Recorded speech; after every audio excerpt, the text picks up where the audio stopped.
माता की, भारत माता की, भारत माता की। वंदे वंदे वंदे।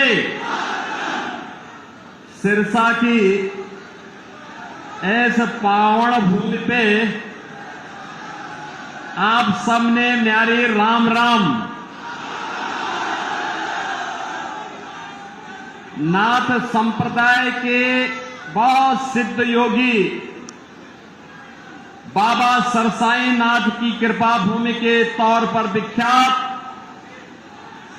गुरु नानक देव जी,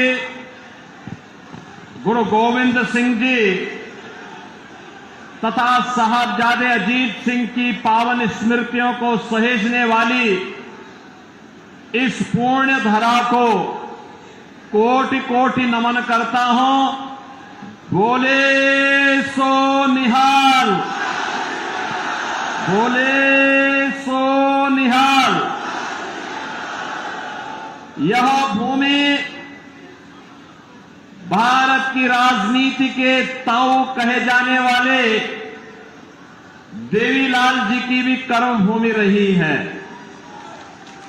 जिन्होंने सिद्धांतों के लिए प्रधानमंत्री पद की कुर्सी को ठुकराया था। ऐसी पावन धरा को कोटि कोटि नमन करते हुए, जिस धरा ने महान किसान नेता और स्वतंत्रता संग्राम सेनानी सर छोटू राम जी को, सुर सम्राट पंडित जसराज जी को जन्म दिया हो, ऐसी पावन धरा को नमन करते हुए मैं आप सबका हृदय से स्वागत करता हूं, अभिनंदन करता हूं। मंच पर उपस्थित हमारे पूज्य संत श्री सौंदर्यनाथ जी, महंत श्री केशवनाथ जी, यहां की सांसद श्रीमती सुनीता दुग्गल जी,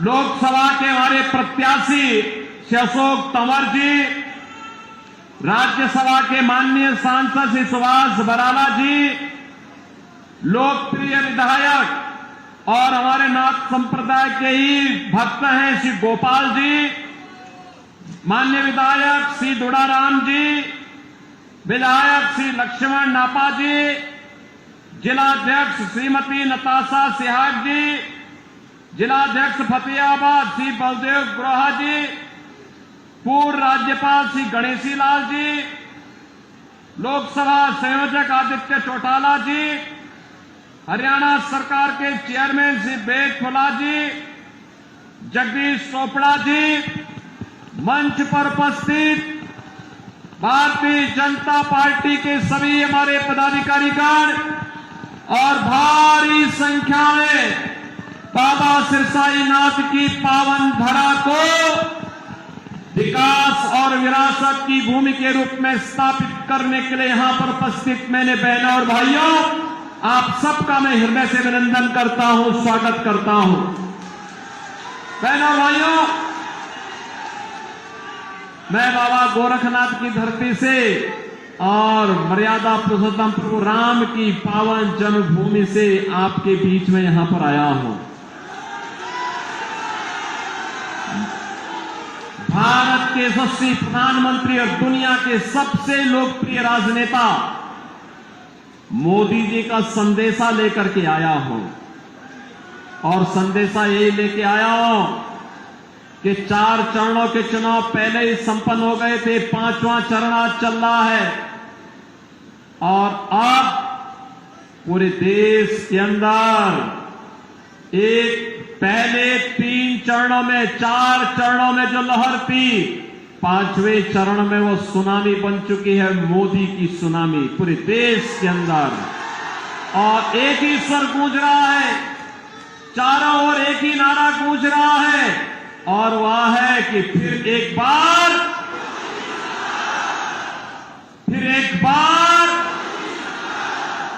तीसरी बार,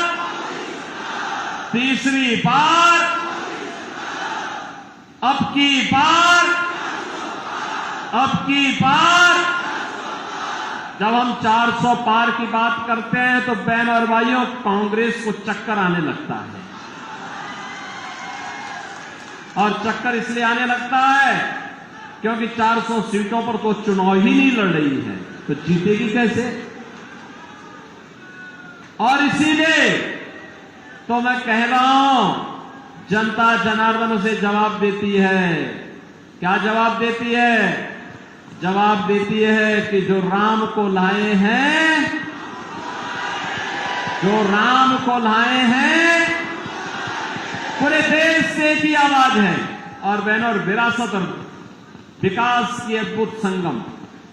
अयोध्या में रामलला आ गए और कांग्रेस को तो सत्ता की इतनी जल्दी थी कि करतारपुर साहब को ये भूल गई थी।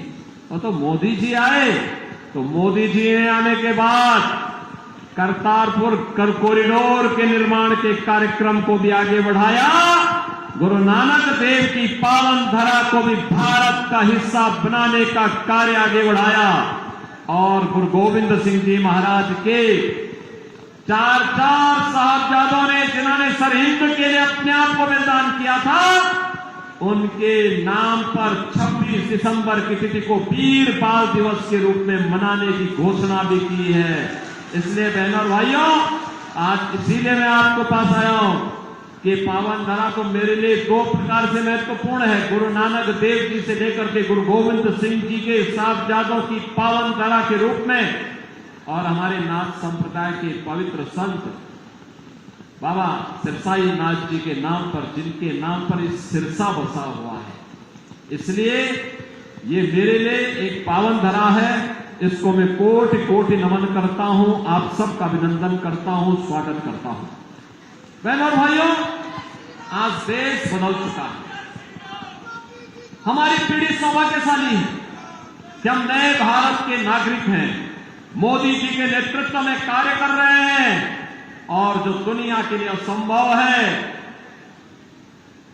जो कांग्रेस के लिए असंभव था, वो मोदी जी ने संभव करके दिखा दिया। कर दिया ना। देखो, पहले दुनिया में भारत का सम्मान नहीं बचा था। लोग भारत को शक की निगाहों से देखते थे। पहले दुनिया में भारत के बारे में तमाम प्रकार की चर्चाएं होती थी। हमारी सीमाएं सुरक्षित नहीं थी। दुश्मन भारत की सीमा में घुस जाता था। आतंकी विस्फोट होते थे, जगह जगह विस्फोट होते थे। नक्सलवाद चारों ओर फैला हुआ था। विकास कार्य ठप पड़े थे। जब सुबह उठते थे तो पहला समाचार भ्रष्टाचार का, और सायंकाल होते होते आतंकी वारदात की घटनाएं आने लगती थी। निर्दोष लोग मारे जाते थे, सेना के जवान शहीद होते थे।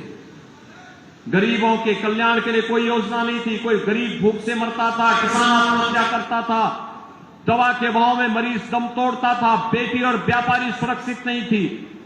बहनों और भाइयों, पिछले 10 वर्ष में मोदी जी ने भारत की तस्वीर और तकदीर को बदला है। ये तस्वीर और तकदीर को कैसे बदल दिया है? आज भारत का सम्मान दुनिया में बढ़ा है। दुनिया में कोई संकट आता है, लोग दुनिया भारत की तरफ देखती है। सीमाएं सुरक्षित हैं। अब कोई दुश्मन भारत की सीमाओं का अतिक्रमण नहीं कर सकता है, क्योंकि नया भारत है। और आतंकी वारदात तो नहीं होती, इस पे नकेल कसा गया। लेकिन अगर पटाखा भी जोर से फट जाए ना, तो सबसे पहले पाकिस्तान सफाई देता है कि नहीं, मैंने नहीं किया है। उसे मालूम है अगर समय रहते सफाई नहीं दी तो ये भारत है, छेड़ता नहीं है। लेकिन अगर कोई छेड़ता है तो उसको छोड़ता भी नहीं है, वो भयभीत रहता है। बहनों और भाइयों, भय बिनु होई न प्रीति, ये वही है। जब ताकत होती है ना, तो हर व्यक्ति शांति और सौहार्द के लिए आपके सामने झुकता है। और आज भारत ने दुनिया को एहसास कराया है। विकास के कार्य बड़े बड़े, highway, railway, metro, IIT, IIM, AIIMS, 1 district 1 medical college, IIIT, NIT, world class university और हर व्यक्ति के स्वास्थ्य के लिए हर घर नल और नल में जल की योजना मोदी जी ने पूरे देश के अंदर लागू कर दी। देखो, कांग्रेस के लोग भूखों मरते थे, गरीबों को भूखों मारते थे, उनका राशन खा जाते थे। और बहनों और भाइयों, भाजपा की सरकार में 80 करोड़ लोगों को फ्री में राशन मिल रहा है। मैं बोलना चाहता हूं, जो लोग पाकिस्तान का राग अलाप रहे हैं, उनको बोलो 23 से 24 करोड़ की आबादी का पाकिस्तान भूखों मर रहा है। वहां की जनता सड़कों पर है, तोड़फोड़ आगजनी हो रही है, 1 किलो गेहूं के लिए छीना झपटी हो रही है। और मोदी जी के नेतृत्व में भारत ने 10 वर्ष में 25 करोड़ लोगों को गरीबी रेखा से उभारने का काम किया है। 60 करोड़ लोगों को देश के अंदर 5 लाख रुपए का स्वास्थ्य बीमा का कवर मिल रहा है। 50 करोड़ गरीबों के जनधन अकाउंट खुल गए हैं। 12 करोड़ किसानों को किसान सम्मान निधि का लाभ, 12 करोड़ घरों में शौचालय का निर्माण, 10 करोड़ गरीबों को उज्ज्वला योजना का कनेक्शन और 4 करोड़ गरीबों के मकान बन गए हैं। और मोदी जी ने घोषणा की है, तीसरी बार सरकार बनेगी, 70 वर्ष से ऊपर के हर एक बुजुर्ग को 5 लाख रुपए हर वर्ष स्वास्थ्य के लिए उपलब्ध करवाएंगे। मोदी जी ने घोषणा की है, तीसरी बार सरकार बनते ही जितने बचे हुए गरीब होंगे उनको भी एक एक मकान उपलब्ध करवाएंगे।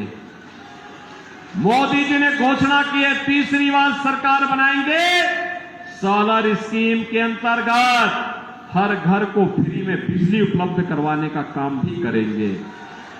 बहनों और भाइयों, यहां विकास भी है, गरीब कल्याण भी है, देश की सुरक्षा भी है, आतंकवाद का सफाया भी है और भारत का सम्मान भी है।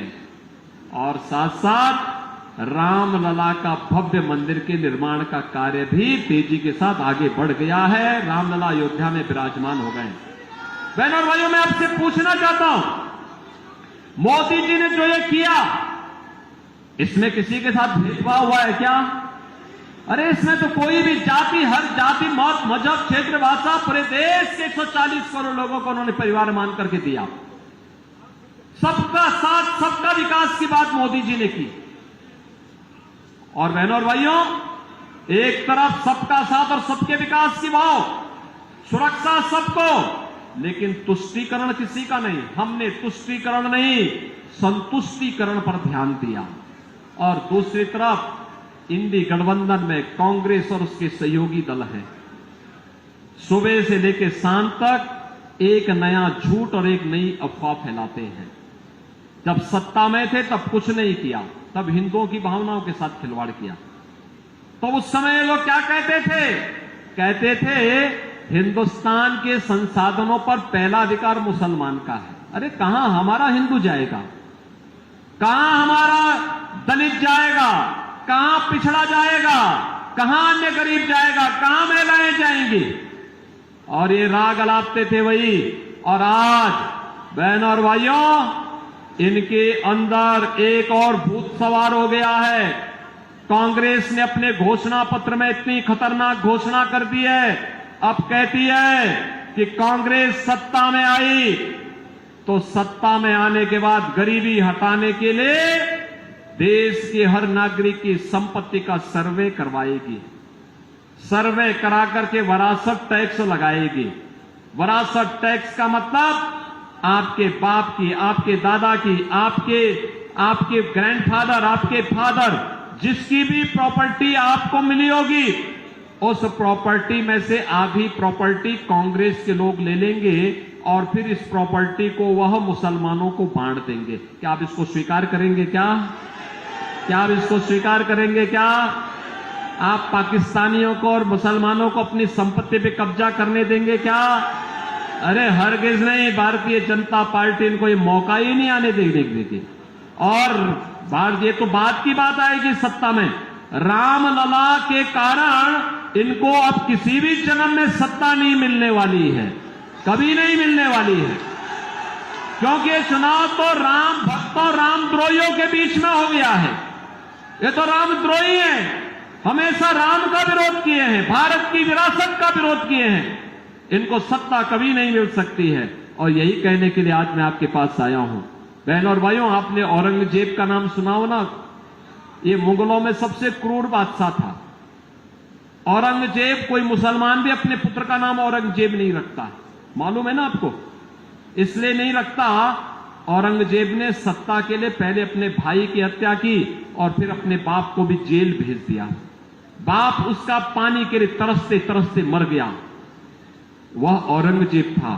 और अब औरंगजेब की आत्मा कांग्रेस के अंदर घुस गई है, इसीलिए वह विरासत टैक्स के नाम पर जजिया कर आप पे लगा रही है। ये जजिया कर औरंगजेब ने ही भारत में लगाया था। कहा था कि या तो जजिया कर दो और नहीं तो मुसलमान बनो। और कांग्रेस भी यही करना चाहती है। क्या आप इसको स्वीकार करेंगे? क्या आप इसको स्वीकार करेंगे? क्या हम भारत को विभाजन की ओर ले जाएंगे? क्या?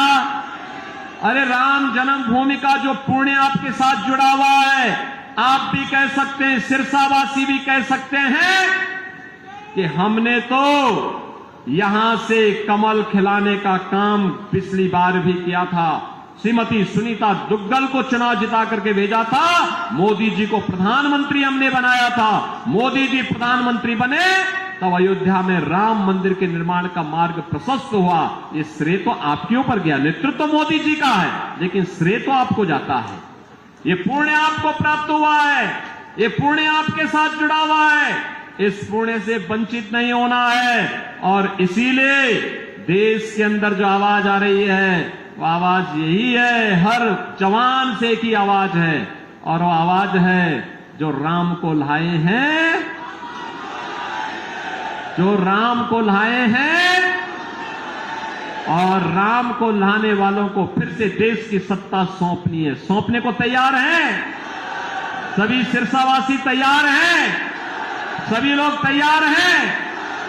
सहमत हैं? यहां से भारतीय जनता पार्टी के हमारे लोकप्रिय प्रत्याशी, युवा और जुझारू प्रत्याशी श्री अशोक तंवर चुनाव जीत करके जाएंगे। लेकिन बहनों और भाइयों, आपके पास 5 दिन का समय है। इन 5 दिनों में मोदी जी का संदेश घर घर पहुंचाएंगे। यह काम है। पहले मुझे बताओ, कितने लोग हैं जो कमल खिलाने के लिए अपने आप को 5 दिन का समय देंगे? भाई पूरा सिरसा ही तैयार है। अब इसमें मेरी बात सुनो, 2 काम करना है। आपने मेरे सामने संकल्प लिया है 2 काम। एक, हर व्यक्ति को प्रतिदिन 5 घर जाना है। उस परिवार के हर एक सदस्य से मिलकर के उससे कहना है, 18 वर्ष से हर वयस्क मतदाता को बोलना है कि देखो, आत्मनिर्भर और विकसित भारत के लिए हमें मोदी जी को फिर से प्रधानमंत्री बनाना है। मोदी जी को प्रधानमंत्री बनाना है तो इसके लिए कमल खिलाना है। और श्री अशोक तंवर जब यहां से चुनाव जीत करके जाएंगे तो मोदी जी 400 पार के लक्ष्य के साथ जाएंगे। तो बहनों और भाइयों, सारी समस्याओं का समाधान करेंगे। जाएंगे 5 दिन में 25 घर। और चुनाव के दिन उन 25 घरों को मतदान भी कराना है। कराएंगे? सहमत हैं? सभी लोग सहमत हैं? तो फिर मेरे साथ बोलेंगे, भारत माता की, भारत माता की, भारत माता की जय श्री राम, जय जय श्री राम, जय जय श्री राम।